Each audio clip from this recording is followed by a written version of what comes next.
इससे कबल हमने देखा कि सिंध में भी इस फिल्म पर पाबंदी हटा दी गई और अब लाहौर हाईकोर्ट की जानिब से यह फैसला सुनाया गया है। लाहौर हाईकोर्ट ने पंजाब के सिनेमाओं में फिल्म मालिक की नुमाइश पर पाबंदी जो आयद की गई थी उसको खत्म करने का हुक्म दे दिया है। जस्टिस शम्स महमूद मिर्जा ने फिल्म मालिक पर पाबंदी के खिलाफ दरख्वास्तों पर फैसला सुनाया है। इसी बारे में मोहम्मद अब्दुल रहमान से मजीद अपडेट्स लेंगे। जी अब्दुल रहमान। जी, लाहौर हाईकोर्ट ने फिल्म मालिक पर वफाकी हुकूमत की जानिब से पाबंदी का नोटिफिकेशन कलअदम करार देते हुए पंजाब भर के तमाम सिनेमाओं में फिल्म मालिक की नुमाइश की इजाजत दे दी है।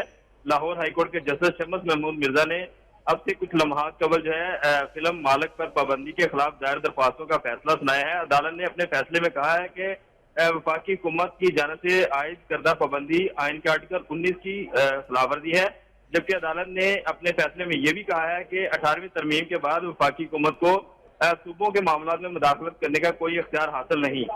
ये दरख्वास्तें अजहर सदीक एडवोकेट और शराज का एडवोकेट के अलावा मुतअद्दिद दरख्वास्त गुजारों की जानिब से दायर की गई थी, जिसमें यह कहा गया था कि फिल्म मालिक जो है वो मुआशरती बुराइयों पर बनाई गई है, मगर वफाकी हुकूमत ने बिला जवाज इस पर पाबंदी आयद कर रखी है। जी ठीक है, बहुत शुक्रिया अब्दुल रहमान।